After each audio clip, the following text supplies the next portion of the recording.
எம்மாடி ஆத்தாடி எங்கேனப்பா இவ்வளோ வெயில் அடிக்குது, நம்மளால நம்ம இங்கே இருக்க முடியாதுப்பா, நான் பாட்டில் பாகிஸ்தான் போகிறேன்னு சொல்லிட்டு கிளம்பிட்டாங்க. என் ஃப்ரெண்டு வந்து டே பாகிஸ்தான்லாம் போடா இருறா, நான் உனக்கு உடம்பு ஜில்லுன்னு ஆக்குறேன்னு சொல்லிட்டு பனைமரத்தை கூட்டு போய் காட்டுறான். டே பனைமரத்தில் எப்படா உடம்பு ஜில்லுன்னு ஆகும்னு கேட்க முடியல, இருறா நான் மேலே ஏறி நொங்கு வெட்டி தரேன், நொங்கு சாப்பிட்டா உடம்பு ஜில்லுன்னு ஆயிரும் அப்படின்னு சொல்லிட்டான். அவனுக்கு குரங்கோட கேவலமாக மேலே ஏறி நொங்கெல்லாம் வெட்ட ஆரம்பிச்சிடான். உண்மையை சொல்லுங்க, நொங்கு சாப்பிட்டா உடம்பு ஜில்லுன்னு ஆகுமா?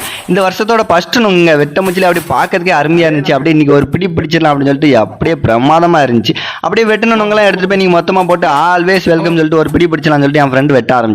டே சீக்கிரம் வெட்டுறா, எனக்கு பொறுமையா இல்லடா, சீக்கிரம் சாப்பிடணும் அப்படின்னு சொல்லி கடுப்பாயிட்டே சும்மாறா, இல்லைன்னா வாயிலே அருவா எடுத்து வெட்டிவிடும் அப்படின்னு சொல்லிட்டான். நானும் அப்படியே அமைதியாயிட்டேங்க. அப்படியே ஒரு நொங்க எடுத்து வெட்டினாங்க. வெட்டினா அப்படியே ஒரு 2 கண்ணு தெரிஞ்சுங்க. அப்படியே பார்க்கறதுக்கே அப்படியே மியா கலிப்பா கண்ணு மாதிரி பார்க்கறதுக்கே அருமையா இருந்துச்சு. இன்னைக்கு ஒரு பிடி பிடிச்சலாம்னு சொல்லிட்டு டே சீக்கிரம் கூடா சாப்பிடலாம் அப்படின்னு சொல்லி டே சும்மாறா, உனக்கெல்லாம் ஒண்ணு இல்லடா, இந்த வருஷத்தோட ஃபர்ஸ்ட் நொங்க கடவுளுக்குடா அப்படின்ட்டா. டே இங்க எங்கடா கடவுள் இருக்கான்னு கேட்க முடியல. டே இல்லடா, நம்ம சேனலை சப்ஸ்கிரைப் பண்ணவங்க தான்டா நம்மளுக்கு கடவுள் அப்படின்னு சொல்லிட்டான். இந்த வீடியோ பிடிச்சிருந்தா அப்படியே லைக் பண்ணிட்டு சப்ஸ்கிரைப் பண்ணிட்டு நீங்களும் இந்த நொங்க எடுத்து சாப்பிடுங்க. எங்களோட ஃபர்ஸ்ட் நொங்க உங்களுக்கு தான்.